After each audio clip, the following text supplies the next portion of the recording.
arriver de là.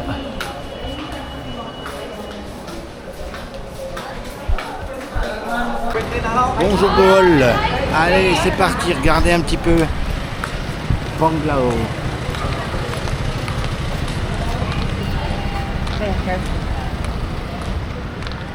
Yes, Carrefour. Donc voilà. Regardez un peu. Je vous montre l'aéroport, il n'est pas très vieux, il est joli comme tout. Allez.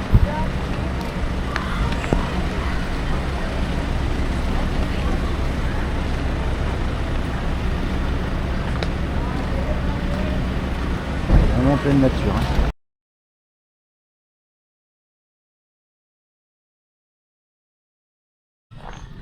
Bon, on est arrivé à notre emplacement. Alors, c'est convivial, hein. Ça joue aux cartes là-bas. Il y a des... Alors, voilà ce qu'on a pris.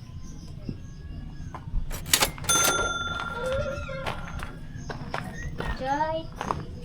Salamat. Salamat po.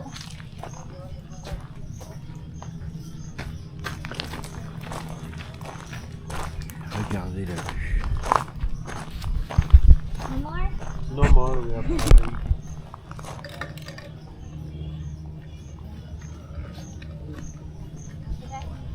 Yes, we have it.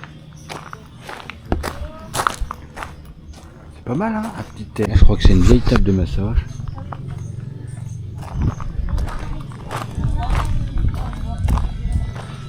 Oui, je me perds pas, non, c'est tout petit, mais c'est vachement...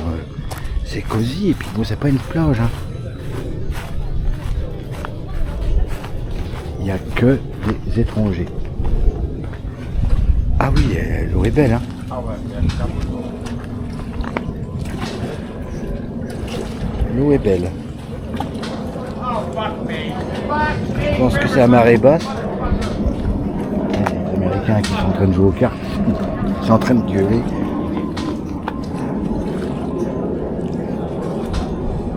Ça sent la mer. Hein. Il y a déjà la lune là-bas.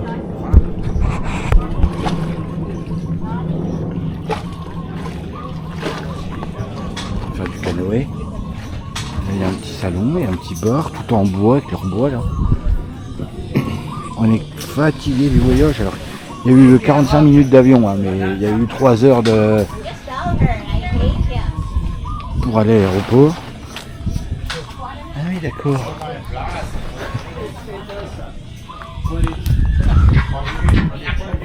La nuit de surtout. Bon, on verra ça tout à l'heure. Je fais le tour. Alors, les toilettes, ils sont séparées. Apparemment, ils sont là. On a la note privée.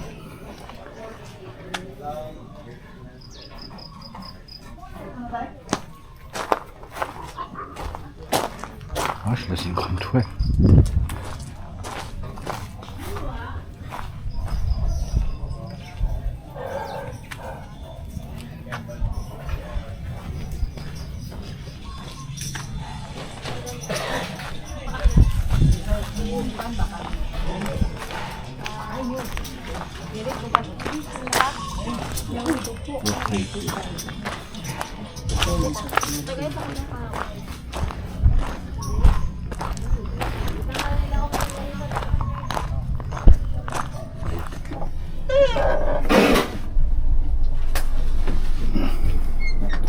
Alors c'est les cabanes natives, mais ils ont mis quand même des belles portes. Rideau. Alors, il y a bien sûr une moustiquaire, ainsi que la clim. Est-ce que quelqu'un peut me dire si on va mal dormir ici? Alors, on rentre comment? Alors, moi je ne sais pas, hein, parce que là, les moustiquaires, moi j'ai pas... Ah oui, alors là, il y a un trou. Voilà. Regardez un peu. La clim est là à 16, on est gelé. Il fait tellement chaud dehors, je suis trempé. On n'a pas bougé, on reste assis, mais je suis trempé. Voilà. Donc, alors vous voyez, on voit à travers, hein, mais je pense que là, oui, voilà. C'est vrai, c'est pas trop mal quand même. Hein. Bon, faut baisser la tête ici, hein, parce que le toit, c'est les maisons traditionnelles d'avant, quoi. Voilà. Voilà, donc c'est comme ça, ici. Ouais, alors, la clim là-bas au-dessus du lit, hein. Madame est dehors sur la terrasse. Ouais, parce qu'il y a une terrasse, mais alors il fait 30 degrés. Hein. Il est 22 heures, il fait 30 degrés, que vous voulez que je vous dise, moi. Alors, ouais, si ça prend feu, bon, on a ce qu'il faut. On a les petits cabinets, j'allais dire, c'est pas des cabinets. Hein. C'est parce que je parle anglais en ce moment. Les cabinets, c'est des armoires. Alors voilà. Qu'est-ce qu'on va être bien. Ça sent le bois, ça sent. Mais regardez, c'est le bois philippin. Hein, c'est. Après, c'est du bois des arbres, hein, mais. Vous m'avez compris. Ouais, voilà. Elle a déjà étendu toutes ses affaires. On est là depuis 2 heures. Ça, c'est en cas. Parce qu'il y a souvent des coupures d'électricité aux Philippines. Alors, ça coupe l'électricité des fois pendant 2 heures. Hein. Vous n'avez plus rien. Alors ça, ça vous met de la lumière. Voilà. Alors, les prises d'électricité, bon, américaines, comme tous aux Philippines, il y en a toujours une des libres. Il y a une lampe, elle est branchée, il y a une libre à côté. Et il y a même dehors. Dehors, vous avez ici des prises électriques. Vous voyez? Il fait chaud. Mais il fait une chaleur à crever. Mais on va tomber raide. Hein. Voilà, poubelle, petite table. Ah ben il y a même 2 bières qui vous attendent. Là, 2 prises. Un chill-off. La lumière extérieure. Hop, hop. Et vous avez le chant des sirènes. Je déconne. C'est peut-être des criquets. Et le bar là-bas, si vous voulez quelque chose. Et ils vont vous faire à manger toute la nuit. Hein. Voilà. Non.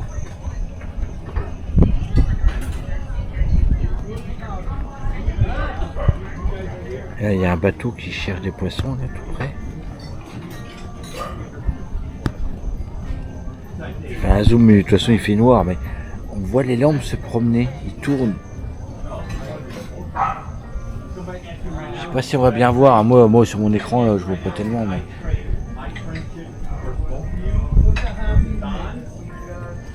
Il y en a plusieurs, hein. Moi, alors avec les lumières, moi j'en compte 1, 2, 3, 4, 5.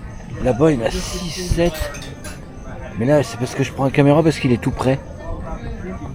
Il éclaire devant lui. Waouh, un bel éclair là-bas. Là il éclaire devant lui et je le vois tourner sa lampe.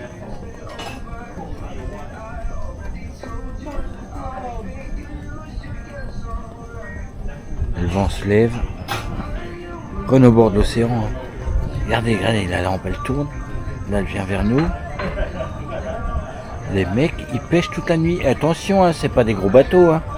Ils sont comme sur des barques. Hein. Ben, c'est des mecs. Attention, ils nagent. Hein.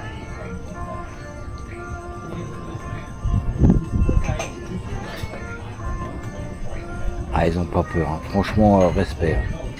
Respect.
Voilà, on repose un peu, on est crevé. Celle-là, je pense que je l'ai un peu méritée parce que la journée était très longue. Alors, je vous explique. Hein. Là, je suis dans la cabane native, hein, Josh Native en glamping. On connaît ça en France, le glamping, hein, le camping glamour. Là, c'est très beau, au bord de la mer, de l'océan. Je sais pas si c'est l'océan Pacifique ou la mer, peut-être la mer des Philippines, puisqu'on est aux Philippines.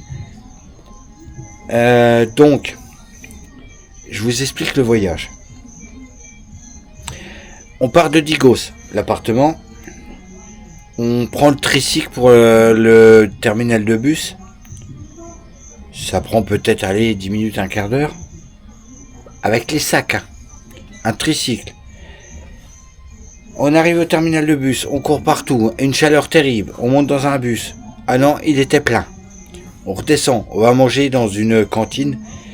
C'est des dames et des hommes qui font de la cuisine depuis 2 heures du matin et puis ils vous font des petits plats, vous soulevez les couvercles et puis vous choisissez quoi. C'est pas cher mais elle mérite.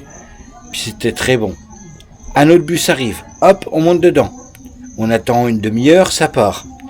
2 heures de secousse. 2 heures de secousse. Quand je vous dis des secousses, c'est des secousses, boum, boum, boum, dans la vitre et tout, hein. Des klaxons, des coups de frein et tout. 2 heures. On arrive à Davao, au terminal de bus. Taxi, sœur. On prend un taxi. 2 heures de taxi pour aller à l'aéroport. Mais vous allez comprendre vite fait pourquoi ça vaut le coup de prendre l'avion. On arrive à l'aéroport, peut-être 3 heures avant le vol. Pas de bagages enregistrés.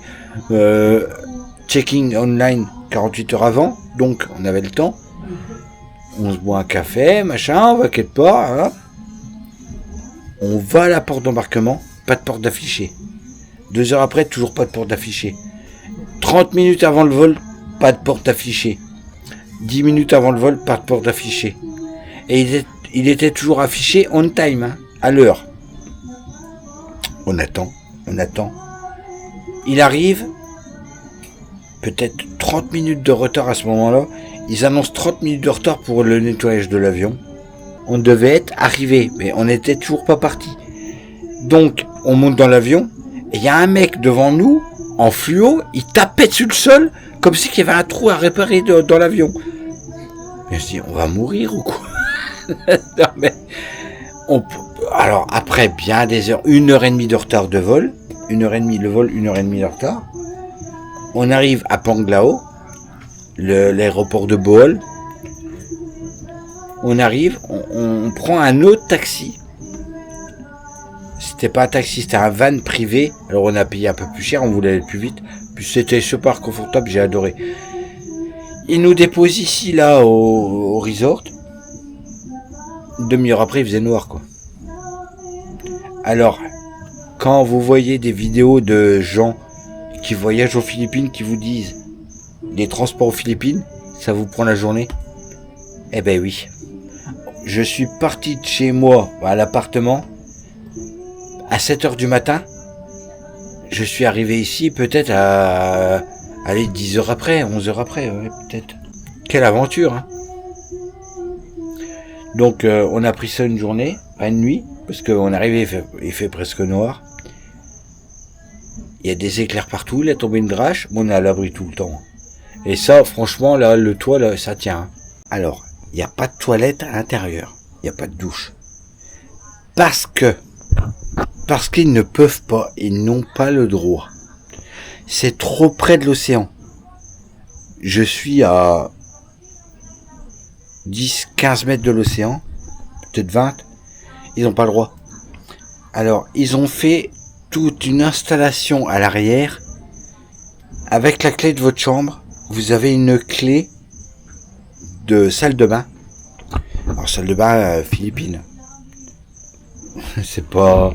Après, c'est une salle de bain de plage, mais quand vous allez à la plage en France, ils sont publics, hein, les douches, et les bains et puis les toilettes. Là, c'est privé. Vous avez une deuxième clé avec votre clé de chambre, et là, c'est privé. Allez, je marche 25 mètres. C'est à l'arrière, c'est plus loin. Le gouvernement a dit, allez, vous mettez ça à 50 mètres, par exemple, et ils ont mis ça à 52 mètres, quoi. Voilà, on a une salle de bain privée. Sur ce, je crois, même s'il n'est pas très tard, je vais rentrer à l'intérieur parce que la clim, elle est à 16 degrés. Vous allez me dire, ça caille. Non, j'ai trop chaud. Et je pense que même madame, elle l'a pas baissé. Et pourtant, c'est une Filipina. Hein. Donc, comme je vous disais, je vais pas vous retenir longtemps. Après, ceux que j'ai retenus, ils vont me dire, il est casse-couille celui-là. Ceux que j'ai pas retenus, ils sont déjà barrés depuis longtemps. Hein. Comment voulez-vous que je vous laisse et que je bouge quand on est sur un canapé, comme ça, sur une terrasse, quoi. Hein? Et regardez. Hein? On n'est pas bien, là? Écoutez-moi ce silence.